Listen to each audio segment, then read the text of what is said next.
So good afternoon. I'd like to welcome you to today's Medical Center Hour.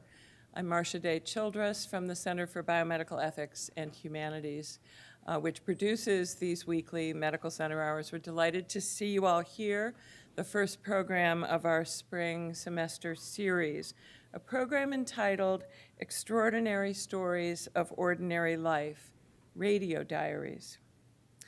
So this Medical Center Hour is actually a joint enterprise with Medical Grand Rounds. It's an occasional collaboration we do when we share interests in a topic or a speaker. Today's partnership is our second annual Edward W. Hook Lecture in Medicine and the Arts. The Hook Lecture remembers UVA's late chair of internal medicine. He was chief of medicine for 21 years, retiring from that position in 1990. He was also the founding director of the School of Medicine's program of Humanities and Medicine, now the Center for Biomedical Ethics and Humanities. And while Dr. Hook was an internationally known infectious disease specialist and similarly distinguished as a president and master of the American College of Physicians, he had a lifelong love of the arts, and he indulged that. Indeed, he saw and celebrated the many ways that art can tutor the doctor, giving him or her valuable practice in the core clinical skills of curiosity, attention, interpretation, communication, compassion, openness to the other, and tolerance of ambiguity and uncertainty. This lecture is made possible through funds that over the years Dr. Hook set aside, and this was decades ago. He used those funds to purchase art for the Department of Medicine. But the Hook Lecture in Medicine and the Arts enables us now every year to introduce into physician education and training a practicing artist whose work enacts and sets a buzz, or more to the point this year, speaks to us about the medicine-art connection. It's my pleasure to welcome Joe Richman, founder and producer of Radio Diaries, a rich and wonderfully enriching project of stories in sound. Since 1996, Radio Diaries project has been giving people audio recorders and working with them to record their own lives and their own histories.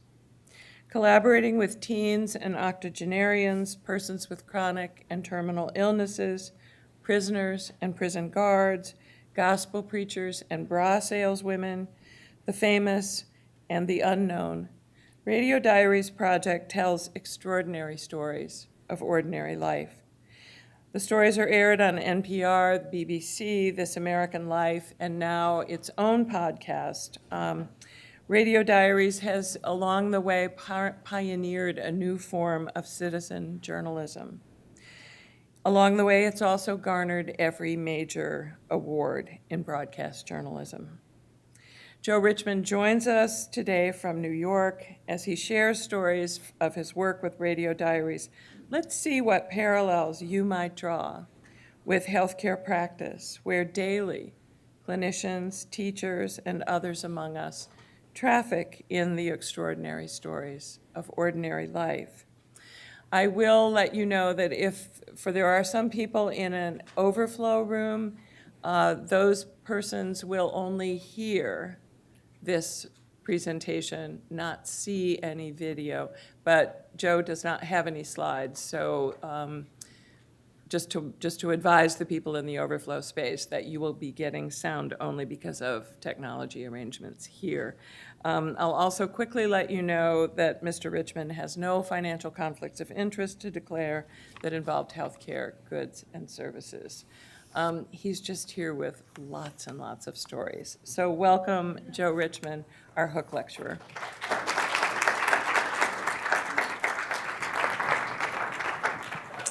Thank you. Can you hear this okay? Just turn this on. Sounds okay? Excellent. Thank you, Marcia. It is great to be here in Charlottesville. I just took advantage of a great Charlottesville breakfast at Farm Bell. So I had, between the eggs, the potatoes, the cheese, and crawfish, and pork. I think that would be illegal in most places to combine all those things. So I'm going to kind of survey a few different projects that we've done over the years with a focus on stories that relate to what I think a lot of you are interested in, medicine, health, facing death.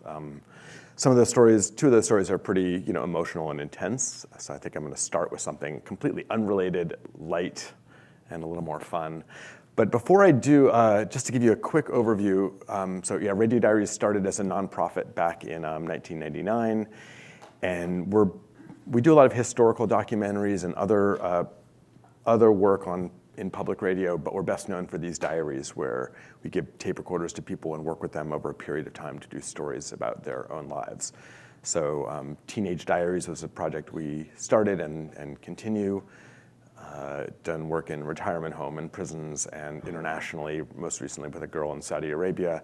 So kind of trying to look at stories that are in the news or relevant in our world in some way that often need kind of a more personal or human kind of approach. And that's sort of the mission of what we do with the diaries.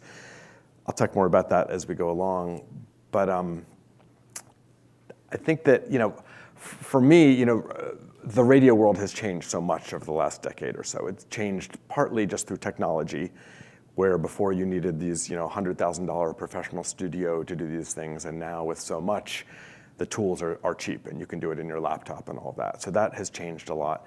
And of course now there's, the delivery mechanism has changed. Now radios are our phones, and we are in a world of podcasts, and the kind of the bar to distribution is so much different now, and it's really, so much has changed. What hasn't changed is, what is a good story? And for me, stories on radio are unlike anything else. I say that radio is like an empathy machine, that there's this way that we are able to connect with people that we hear through the speaker in ways that we can't in a book or in a film. That's my view, and I think there are certain kind of superpowers that are represented in radio, and I guess the ones that I think about a lot are, for example, radio. When I say radio, I mean all sorts of audio. Radio is good at taking you places, introducing you to people and places far away that you wouldn't always meet. It's intimate. People talk a lot about the intimacy of radio. The sound of kind of whispering in your ear. It's all about characters and people, and it's really good at kind of elevating ordinary people, ordinary characters. What am I forgetting? There are things that we know, and then things that we kind of feel, and I always feel like radio is good at that emotional truth, making you feel something in your bones. In radio, we talk about that the pictures in radio are better than in film. And what we often mean by that is that you kind of have to make your own pictures, and you're doing that work for yourself. So sometimes they're more indelible, they're more lasting, and more personal, those images that you're creating for yourself. And then for me, probably the most important thing in the work that I do is that I feel like radio is very experiential. It allows you to experience things in real time along with the characters in the story. Those are the kind of stories that I like as a listener and as a producer, that allow you to kind of experience something. And all these things basically have to do with creating connections between the story and the listener. And that's, again, sort of what's part of the DNA of what we try to do at Radio Diaries. So I'll start just to jump in with this story unrelated to anything having to do with health and medicine, but about from a series that we did years ago in New York called New York Works, which was portraits of people in vanishing jobs. And this one, I'll tell you after I play it. This is a kind of a shortened version of this story. I'll tell you why I'm playing it afterwards, but I think it's a good illustration of what I try to do, what I think about as a producer when I'm going into a story. And this is Walter the Seltzer Man, who just delivers seltzer bottles in New York, and his father was a seltzer man, and his grandfather is a seltzer man, and as you can imagine, it's not a flourishing trade at this point.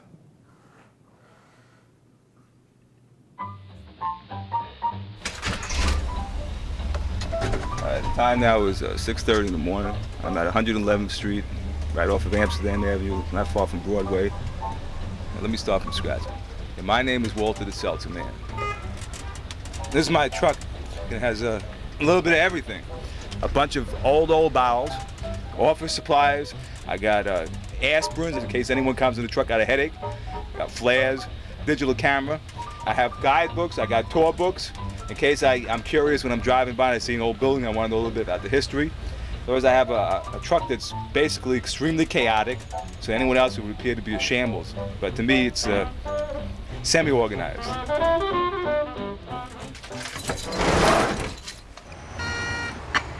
Seltzer man. I have pleasure in my route. I really, it's not just the money. I enjoy the route, I enjoy meeting people, I enjoy the camaraderie, I enjoy the socialism, and I like talking to people. There you are, hello. How you doing? Yeah, couldn't get up there, I come around. Yes. I got the cell phone. Oh, yes. I remember one time, my wife said, look, don't take it seriously. You're a novelty for the minute. You're just a delivery guy, don't think you're anything more than that. You're like the guy delivering Poland Springs to a water cooler. All right, thank you. Bye-bye. And I said to her, God, I hope not. Seltzer man. Good morning, Walter the Seltzer Man. How you doing?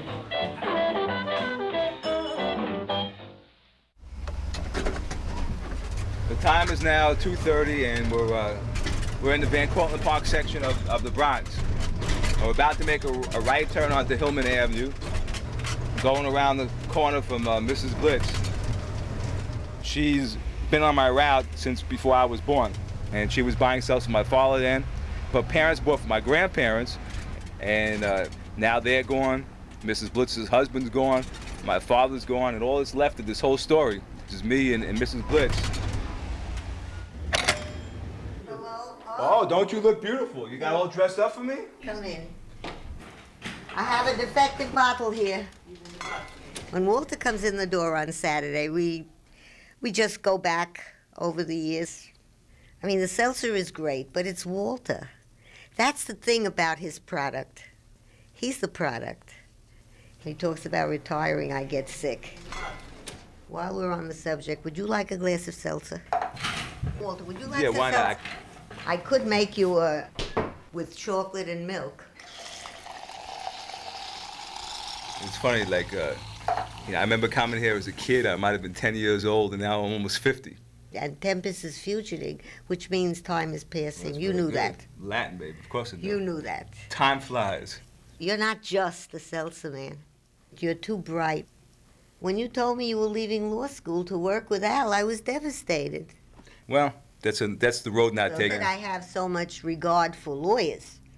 I mean, I'd rather take an honest seltzer man any day of the week, but the future for the honest seltzer man is what?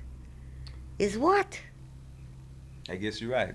Seltzer is just an anachronistic profession. So I think you're beautiful. But God bless you, baby. You're looking pretty good yourself. Took me hours to get to look like this. Drink some more.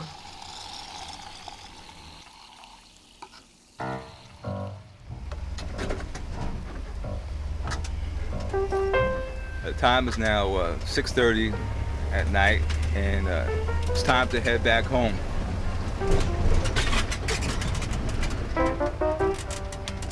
You know, my whole life was spent doing seltzer. And the funny thing about it is that since I'm one of the last left, as far as the seltzer world is concerned, it's like, to a lot of people I'm selling memories.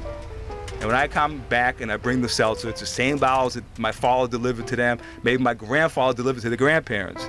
You come into their house, for some reason, for that moment in time, the husband's still there, the kids are still at home, they're young. Somehow, I bring in history. I like being the seltzer man. So I play that sometimes to like sort of younger radio producers for a couple reasons, because on one level, it's a good illustration of just kind of the elements you need to do a radio story. You know, you're looking for the sounds, you're looking for some scenes in action, you're looking for different ways of the character talking. So Walter is just kind of guiding us through doing kind of a play-by-play of his day, but we also stopped a couple times and had kind of quiet moments where I tried to get him to be more reflective about what he does. By the way, this wasn't a diary. This is just kind of a portrait. This wasn't one of these where I give people to the tape recorders.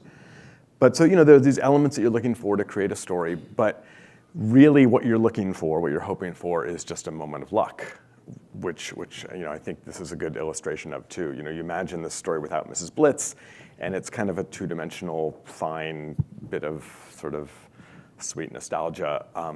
But with this wonderful character and this, you sort of get little suggestions of more of a story there, with that he was going to be a lawyer, and there's a lot packed in there in this lovely scene, and that's really, I think, in any kind of documentary work, that's what you're hoping for, is just to kind of get lucky. And of course, there are ways to manufacture your luck and put you in a good position to get lucky, but that's what you're going for. As I was listening, I just remembered that this is a shorter version of a longer story, and I remember one thing that's in the longer story is that he actually sells his bottles on eBay. There's these beautiful old, if you can imagine them, if you have a picture of them, this Czechoslovakian glass old seltzer bottles you've seen in antique stores. This is what he uses to deliver, and he sells these bottles on eBay, and he's making more money doing that than he is in his route, and he's literally selling his business out from under himself, which is lovely, beautiful, poignant. The other reason that I play the story is because I have an outtake that I wanted to play for you, because although you get lucky in these moments with someone like Mrs. Blitz, there's, of course, all these moments that I'm trying for that don't work out. And this is one of those. Originally I had this idea that the story would start, his truck is this like almost broken down, kind of ratty old truck, but in the back are stacked these beautiful blue-green bottles, and the sun's coming down, and it's this image, and I thought that's the way the story will begin. But if you remember, that's not the way the story began. So this is me trying to get that moment.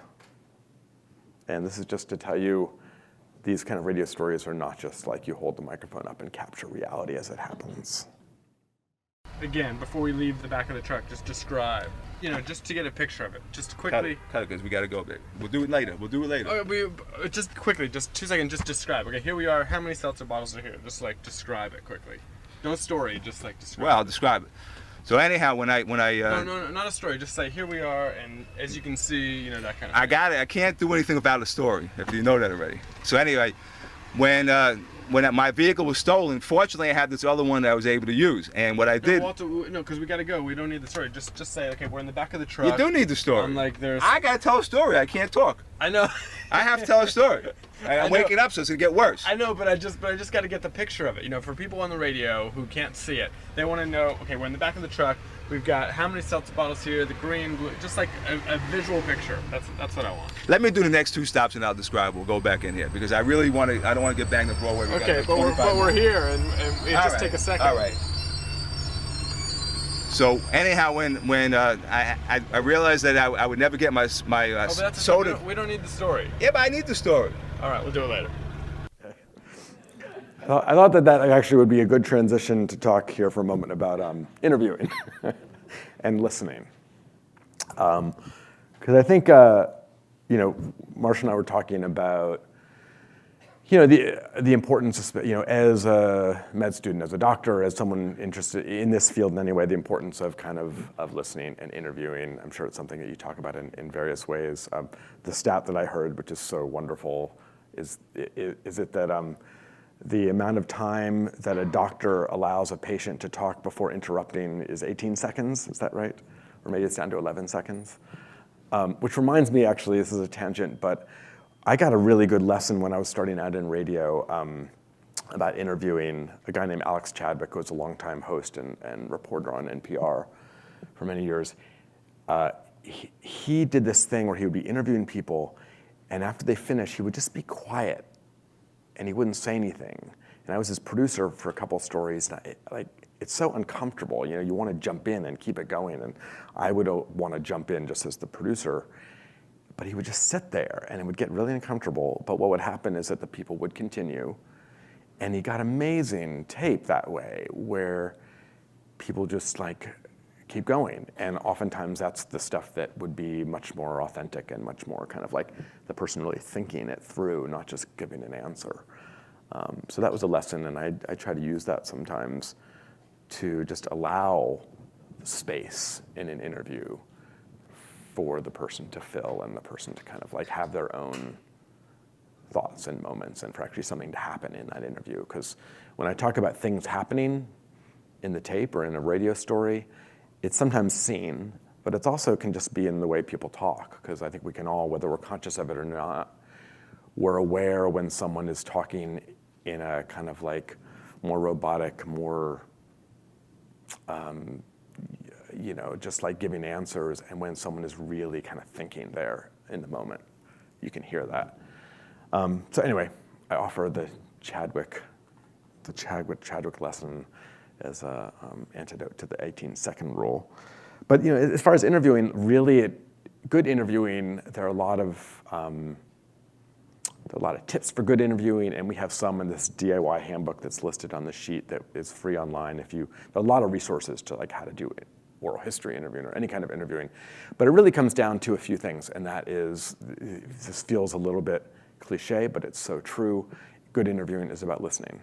And it's really not just in terms of listening to what the person is saying, but even the way you ask questions. I think when people feel like the next question comes from the interview and isn't like, I always encourage new journalists to not just think about the list of questions that they have, but if questions are coming from the previous answer, it just makes it feel like a conversation, and that's what you're going for. Make something feel like a conversation, not a tick off the questions. So listening is really important. And then just, tapping into your natural curiosity. I mean, that is always the guide that I tell people is, what are you curious about? I think people will feel your own natural curiosity. And then the third thing is, knowing that the story isn't always, it's often between the words. What is the truth of what someone is saying? What is the real answer that people are saying? And being able to understand that and bring the interview to those places that are a little more juicy and poignant and important and real, that, can sometimes be between the lines. So that is all preface to a couple projects that I want to play that are more about, health and disease and facing death. This first one, I rarely play this one just because it is it's emotional and intense, even for me. But I'm going to I have a couple clips of it today.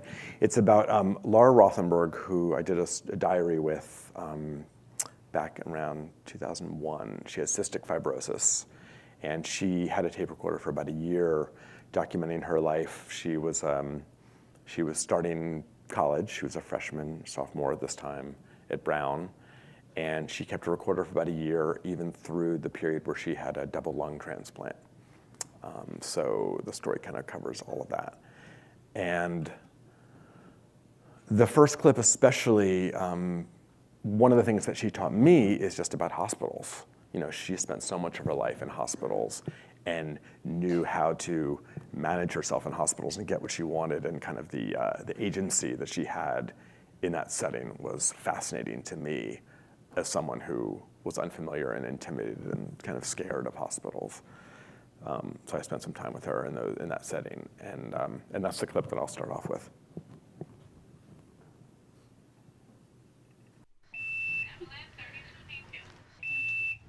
Hi, this is Laura. It's about 11:02 p.m. I'm here in the hospital. I've been here for 5 days now. I'm in room 1004 this time. That's me coughing. Hello. Hi. This is Karina. She's one of my favorite nurses. Yeah, we can put that. I have a sort of status in the hospital. They don't even say my last name. It's like, oh, Laura's coming in. I've seen patients come and go, and I've seen nurses come and go. I've seen medical students become interns, become attendings. It's like my hotel. Okay, Karina's gonna stick me 22 3/4 needle. In we go. I don't feel a thing. Ooh, that hurts. I don't have to be on death's door to go into the hospital. We got a blood return. Now we're flushing it. Nice blood return. Now we're flushing. They call them tune-ups. It's almost like you charge the battery on your cell phone. And now we're gonna hook me up back to my antibiotics. Da-na-na-na-na-na. Yeah, that was quick, easy, no pain. Phew. I'll be back. Thanks.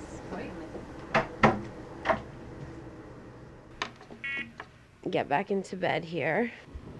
My nice, comfy electric bed.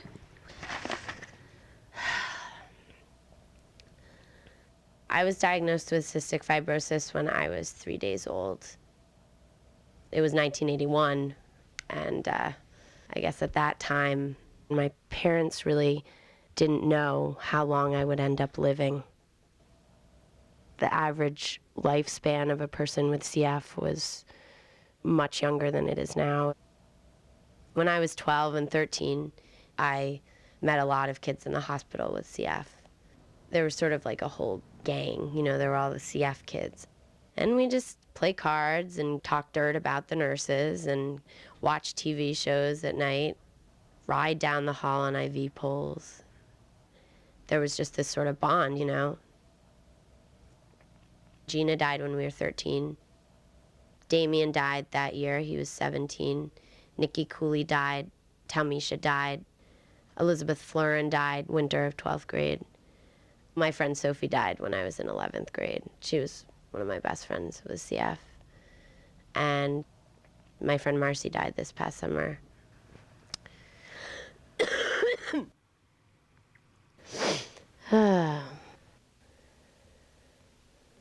you hear how quiet it is? This is the sort of after hours. Calm. Everyone's asleep. I like nights in the hospital. Good night. Speaking about agency, one of the things that I thought of with Laura's story, we've done diaries about all sorts of topics, and this one, obviously, the stakes are so high. It's sort of, as far as a topic to do a story, a personal story about, this is like, you can't get higher stakes. But Laura, was so specific when we met. You always think about what is in it for them, what is the sort of relationship about. I think of them as the reporter and me as the producer, and what is that relationship? And for her, it was so, she said very specifically, I want an obit in the New York Times. And she saw this as a way, doing this diary as a way to kind of, to get an obit in the Times. That was sort of her goal. So I felt used in a wonderful way, with this story. I'll play one more clip from this, which is a conversation that she, with her father. Mom? Mom? My dad and my mom are very worried. They wish they could do something, but we don't spend a lot of time talking about it. I remember even when you were younger, before even the question of the transplant came up, I watched you, go through this. I watched you get very ill. Still, I have never really been able to experience what you've been experiencing, and at times, had no idea what you were going through. I remember that we were always wondering about how to talk with you about what the disease meant, and it never seemed to be the right moment, with any particular reason to throw this at you. And then there was this particular time when there was something on the news about cystic fibrosis, and you were... I was 11. You were 11, and you told me that, Dad, this will probably be in the paper tomorrow, and why don't you cut it out for me, and I'll read it on the school bus. So I went to the paper, and exactly what I feared had happened. In the last sentence, it said cystic fibrosis, the most common genetic disease, and the average life expectancy is 18 years or 21 years or whatever it was. So I thought, I can't have you, I can't have my daughter read this on the school bus, go on the school bus and read this, that she's going to die at an early age like this, because by now you would understand what it meant. And so I thought to myself, I've got 10 minutes to tell my daughter she's going to die. And I went in the kitchen. And I was sitting there eating. You were having your Cheerios. And Right. I said to you, Laura, you know this illness you have, the cystic fibrosis. It's a serious illness. And such was the tone in my voice that you kind of got it immediately. And you became very tremulous. And you said, you mean I'm going to die? And when you said it in that tone of voice, I completely broke down. And I was crying, and I said to you, which was true, that it's my dream that you should outlive me. And at this point, it was really remarkable. You were, put her arm around me and began to comfort me. I got a phone call that afternoon that said, Dad, that article, the point of that article is that there's hope, isn't it? Isn't that what the point is? And I said, yes, Laura, that's the point of it. So. I remember that conversation.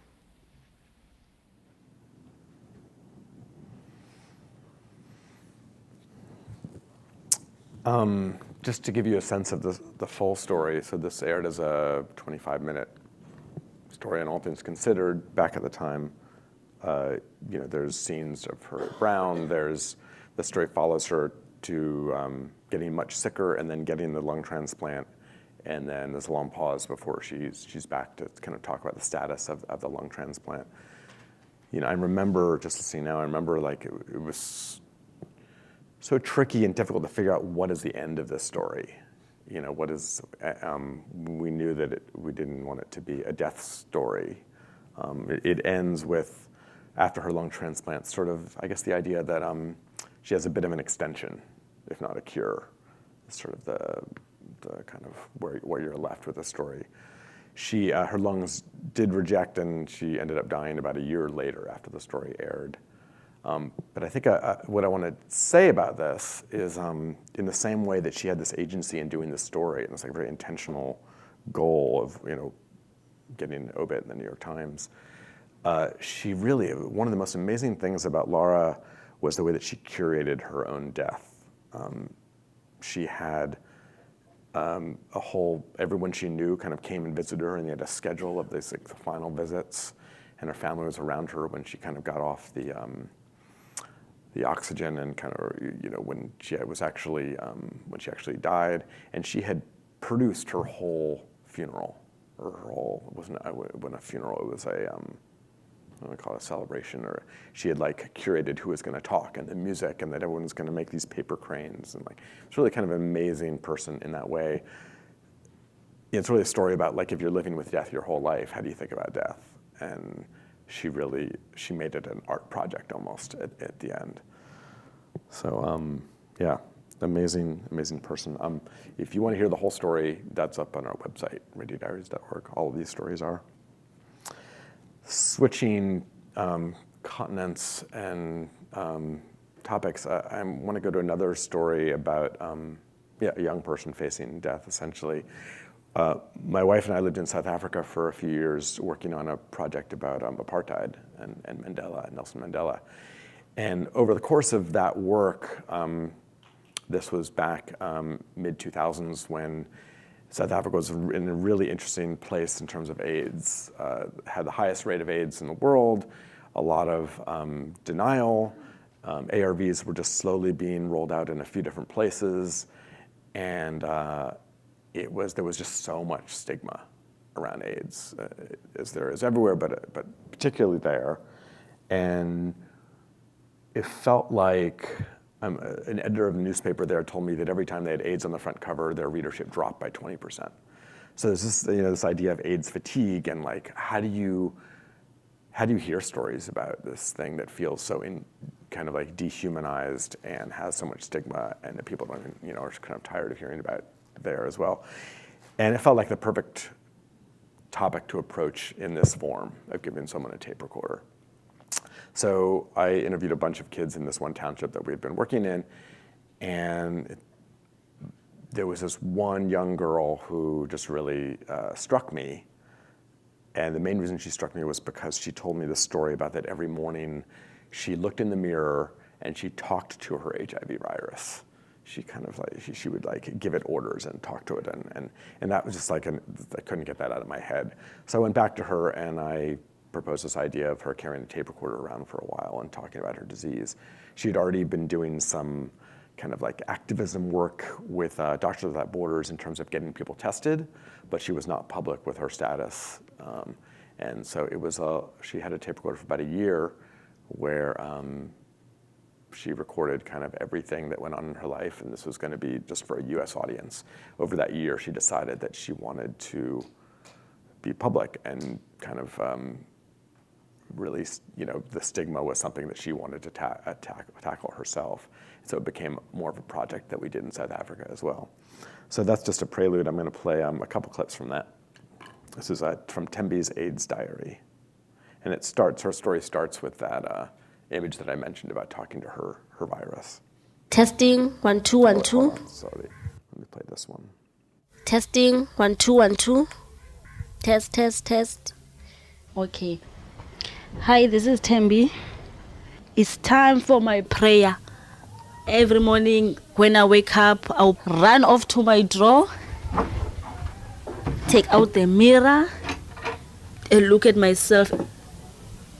I say, hello HIV, you trespasser. You are in my body. You have to obey the rules. You have to respect me. And if you don't hurt me, I won't hurt you. You mind your business, I'll mind mine. Then I'll give you your ticket when your time comes.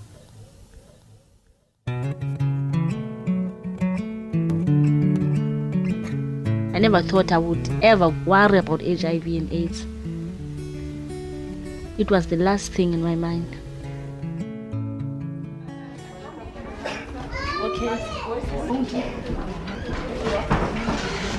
Okay, right now I'm at the doctor's office. Hi. Hello. How are you? I'm fine, thank you. How are you? I'm feeling great. You're feeling great, no Yeah. problem. I'm fine, no problem. Okay, let me just take your weight. I've known that I'm HIV positive for 2 years.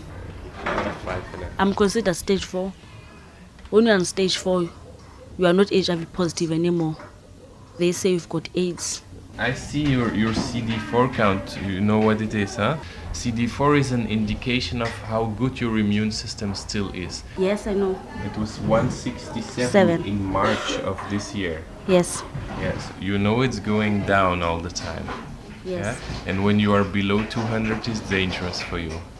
Yes, I know. I was very surprised to know that my CD4 count was below 200, was 167, and at the same time, I've never been sick.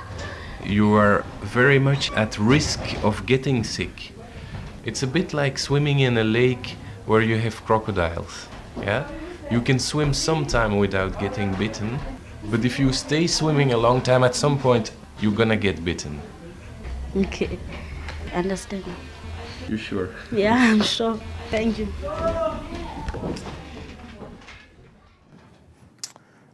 So central to Tembi's story, she brought her tape recorder to, you know, sort of around her township, talking to her mom, her dad. There's a scene where she reveals that she's HIV positive to her dad for the first time. Central to her story is her boyfriend Malachi. They were sort of like, they did everything together, kind of locked in, and play a short scene with them. And now I'm at home. Oh, hi. So this is Malachi, my boyfriend. Say hi. Hi. I was telling him how cute you look. Okay, play. And Malachi is obsessed with music. Yeah. Hey, come Malachi, let's dance.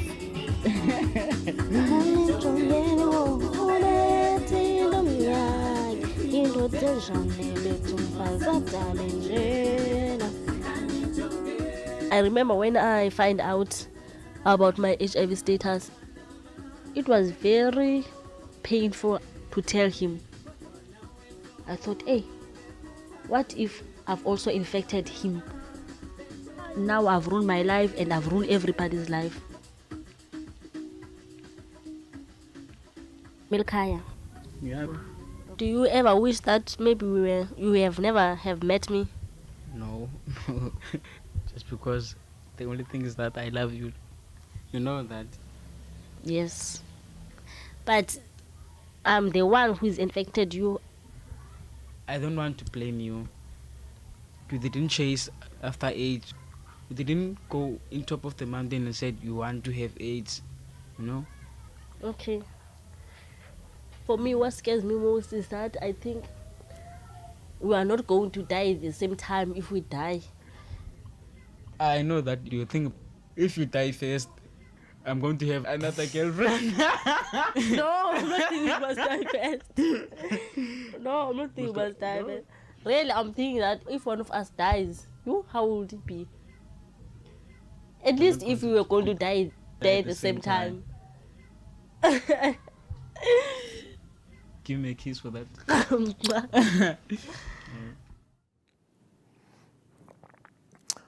I think about that clip a lot for a couple reasons. I don't know if you can hear they say die at the same time, and there's like this sort of little moment of laughing about death, kind of two teenagers laughing about death. And think about that because I remember producing this story, an earlier version, a draft, didn't have that. It ended with no, what was right before that, no, it's all okay. And it just felt really kind of pat and kind of perfect, but a little less human in a way. And I just sort of went back to the raw tape, what was happening in that scene, and then found this that's for some reason I had cut because I felt a little strange and uncomfortable or something. But I so love that moment of them kind of joking about having another girlfriend and this sort of the realness of this way of laughing in the face of this. I just found so amazing. And so it was a lesson for me as a producer in terms of the kind of the odd little kind of the margins of life that really are so important to put in the story. But also because I think that that's what all good stories are. It's like this mix of mundane and cosmic at the same time. And I was thinking about that in terms of, for those of you who are med students or doctors, I think that's what you live with all the time is this mix of, diapers and death, the kind of the messiness of every day, and then the kind of the big cosmic stuff of life and death, and that mix is just what makes great stories, because it's so human and everything. One note to say about Tembi's story is that we just put it on so she died a few years after her story was aired, both in the US and South Africa. We ended up doing quite a big educational outreach tour with her.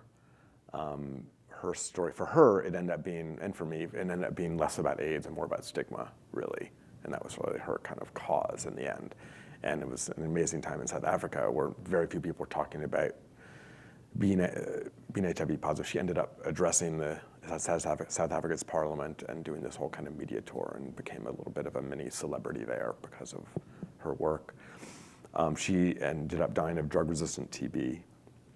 Her daughter, who is also in the story, we just recently did an interview with. She's 14 now, and we interviewed her. We just put Tembi's story back on our podcast after all these years and include this new interview with Tembi's daughter. So if you're interested in hearing the whole story on the podcast, that version has this interview with her daughter at the end. So I'm a little departure now. I was gonna do one more story about kind of people dealing with health and disease, but I'm gonna change pace. I think this would be a nice story to end on.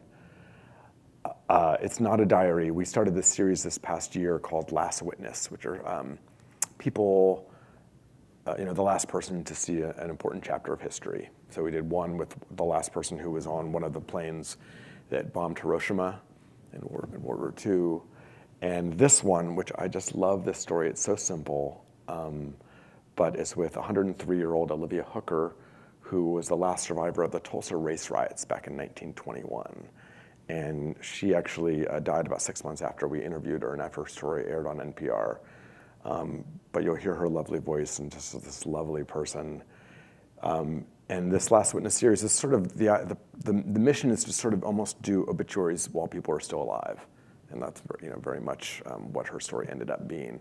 And I'm playing it also because I think, obviously, this city, is still very much, I imagine, in the reverberations of what happened a year and a half ago. And just to acknowledge that these sort of these kind of racial events, race riots of some sort, we have such a history of them in our country, going back to 1921, which is still considered the biggest act of racial violence in our country. So this is Olivia Hooker remembering the Tulsa race riots. And I'll end here, and then we'll do some questions. My name is Olivia J.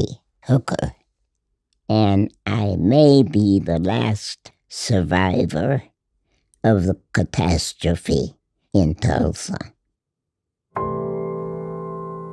The black part of Tulsa was a neighborhood where you could be treated with respect.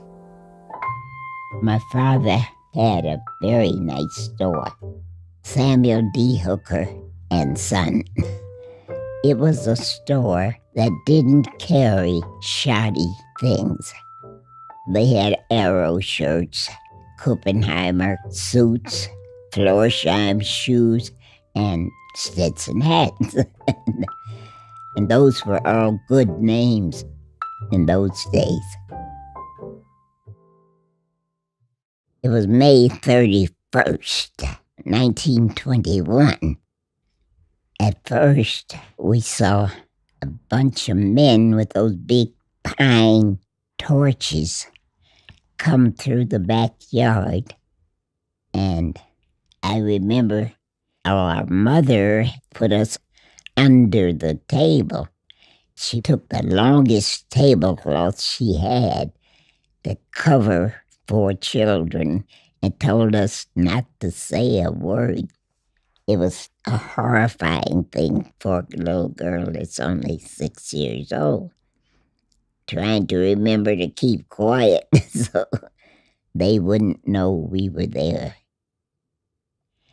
As those marauders came into the house, they were trying to destroy anything that they could find.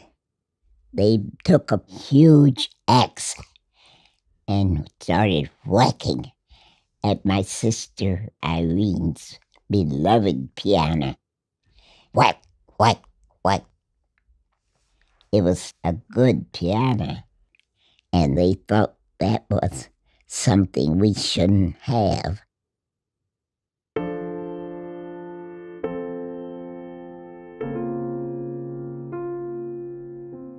When they left, they went on, to do more damage to people who lived beside us and down the hill.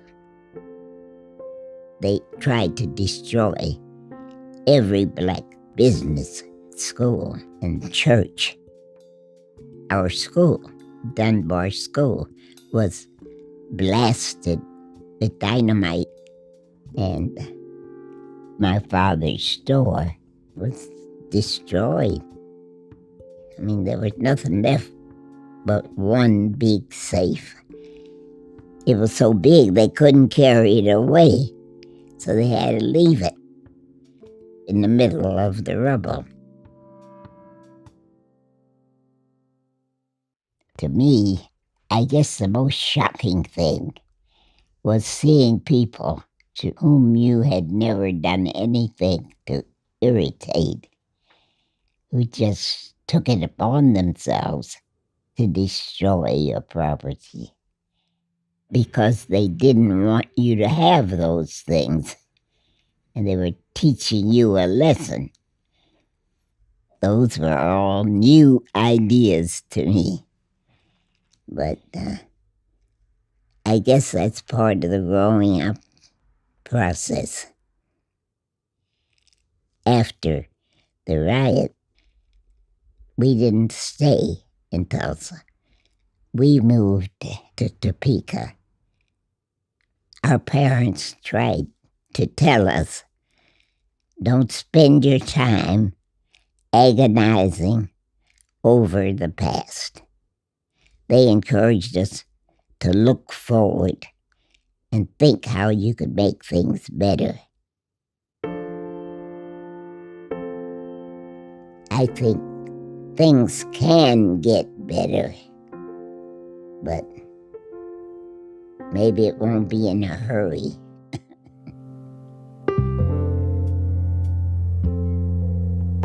So that's Olivia Hooker, who at the time of this interview was 103, and then she was 104 when she died this past November. And one thing to know about her is she was also she went on to become the first African-American woman in the Coast Guard. We'll do questions. I'll let this nice scoring music underneath. I just will say I appreciate, usually if I'm playing stuff live, it's kind of more fun and easier to do funny stories and live, and I appreciate, doing some heavy stories today. I'm sure if you're all either doctors or on your way to becoming doctors, it's something you're used to, but just want to say that I appreciate the opportunity to play some stuff that's a little more emotional and heavy.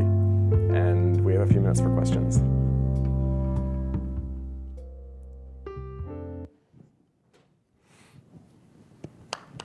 Thank you.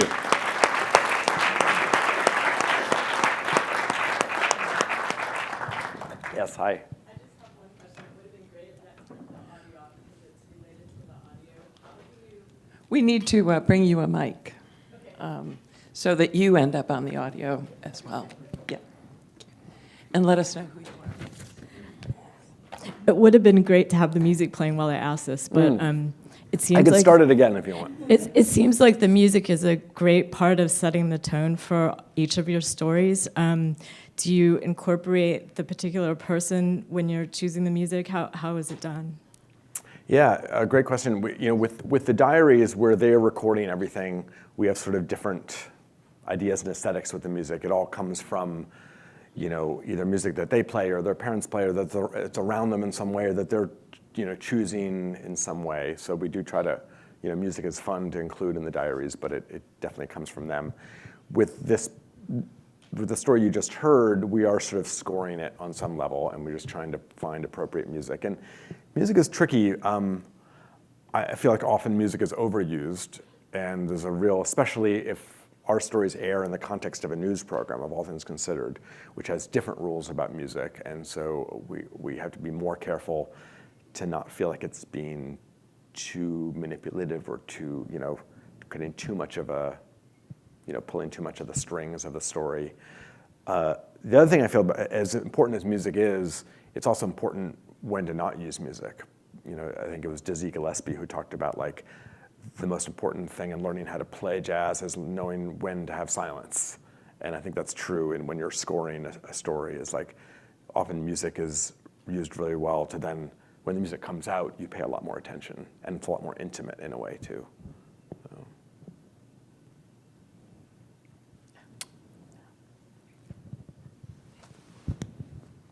Hi. Hi. I just wonder how do you convince someone to tell their story, or do you just steer away from anyone who has reluctance to share? And if they do have reluctance, how do you steer them back, or do you just let it go? Yeah. What do you say is the purpose or the importance? Yeah, it's a great, with the diaries, I know if someone approached me to do a diary, I would never do it. So, I do think a lot about what's in it for them, why are they doing it. There are certainly people who wouldn't be interested, wouldn't want to do it. And we've had diarists who have lost interest and haven't wanted to continue. I was doing a diary with a teen runaway one time, and they ran away with a tape recorder. So they're all different reasons why stories don't work. But for the most part, I think, it's it's a lot more of a commitment to do a diary. And by the way, with most of them, we pay them. So it's a little bit different than them being the subject and me being the reporter. They are the reporter and I'm the producer. So especially with teenagers and with people who don't have a lot of means, we give them a stipend for the, to recognize that it is sort of like a job.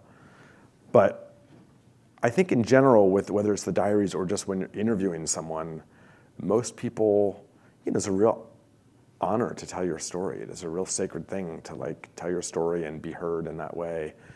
And once you get past some people's kind of reservations for whatever reason they have, it's, people want to be heard and they want to tell their story for the most part.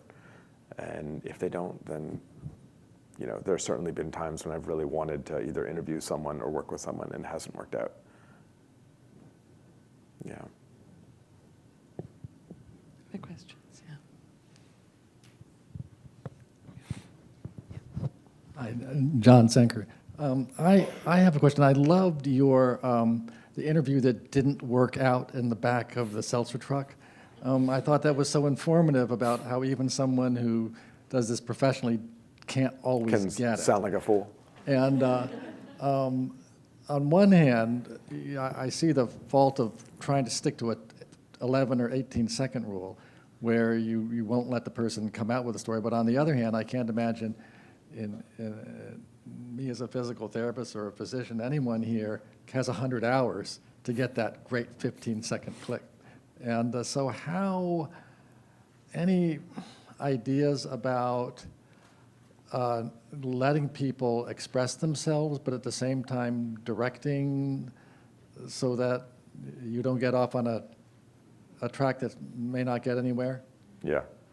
Yeah, I mean, in an interview, I certainly face that as well. I mean, I have a lot more time in most interviews to just let things go where they're gonna go and then come back to what I really want. But I face that all the time too, like just tangents that I know aren't useful or that are kind of like not really the story, and dealing with that just very human question of how to interrupt, how to redirect, and sometimes I just can be hopefully just on the right edge of rude to just keep things a bit of efficient and keep the train running, because otherwise you just lose steam and you lose time. So yeah, it's just the reality of it is having a good enough idea of what you want and what's the important stuff so that you can kind of keep it going. And I try to in terms of doing interviewing as listening, one trick that I have is if I know that I want to ask this question and it's completely different from where we've been talking about, I might just grab a little bit of the answer that they just gave to seed the next question, even though it's completely unrelated, but it kind of creates this feeling of that I am listening and it is all connected and it is, so, that's so interesting you said that about da-da-da, because what I'm wondering is, and they may be completely different things, but at least it feels connected. And that might be one way that I interrupt as well. I like that, but what it makes me think about is, that's just something that I do to, because I'm just trying to avoid the feeling of like, I've just got my list and I'm just kind of ticking off. I want it to feel conversational, but I also am really directing. And I'm directing in just regular interviews and even in the diaries as we're moving along and the story's getting closer to being produced, I will do some pretty directed interviews to get kind of the narration elements. So, there is this tension between, that's one of the reasons I played that clip and I play it for younger radio producers. There's this tension between letting things happen naturally and organically and documenting the way the world is, but that's of course not reality or not, not the reality of me being there to document. And so I have a job to do and I'm also trying to make a story out of it. And that requires direction and, knowing what I want and making sure that happens. So that's just a tension that I deal with, and I'm sure as a doctor you deal with that. How do you both listen and not just be efficient in your day, but also, convey the information you need to convey? Yeah. And I think just to come back to a bit of that also is the importance you're suggesting that the person you're working with knows that they've been heard. Yeah, yeah, absolutely. That's good. One more question. Yeah. Thank you so much for coming. I guess what's interesting to me is how much input your interviewee might have in the actual process, like when you're producing it, and when do you play it for them, and what is their reaction to their own, sort of the way you've produced it? Yeah, that's a great question. And with the interviews, they don't have input, and with a regular story, they don't have input, and they don't hear it till later, and there's not a collaboration. With the diaries, it's a collaboration. When I started, I thought it would be a kind of a collaboration in the production too, and maybe they would have input in how we're putting the story together, and that was a stupid idea. Like it's really my job to put the story together, and I let them know everything that's going to be in it, especially if there's anything that could be sensitive, and with the teenagers, let the parents know. So there's that kind of ethical questions that are kind of highlighted in these diaries. But I don't play them the actual story. And it's just because I want to be sensitive about the content that's in there, but I don't want them to the equivalent of looking at how their hair looks in the audio. And I think that playing them the actual story opens it up to just sort of how they sound and So there is just, again, tension between what is their story, what is my story, what is the job I have for the audience as a journalist, and all those things can sometimes be in conflict. But in all cases with the diaries, but just in general, when you work with someone in a story, they like how they're presented in the end, and it's simply because when radio, there's a lot of editing and crafting, and you make people sound better, and I think, especially in public radio, there's enough time that's spent in a story that people feel like they're represented, which isn't true in all journalism and media. Of course, when people are kind of chopped into little, and then they feel like, oh, I'm kind of being used in some way to represent something. But when you're really presenting someone as a human being, I think, and there's enough time, they feel like, okay, that's me. It's enough of a three-dimensional representation that I recognize myself, and that's as much as I would ask for. I'm afraid we've come to the end of our hour. This has been your radio diary with us in many ways. And happy to answer more questions. Yeah, we'd like to thank you. It's really been marvelous. I would also invite everybody to come back next week for Medical Center Hour. It's a program called Women Changed by Cancer. Whistle Words, which is a writing project. And Charlotte Matthews and Susan Goins-Epley will be here to talk with us about it and give us some examples of the project. Please join me in thanking Joe Richman and thanking Radio Diaries.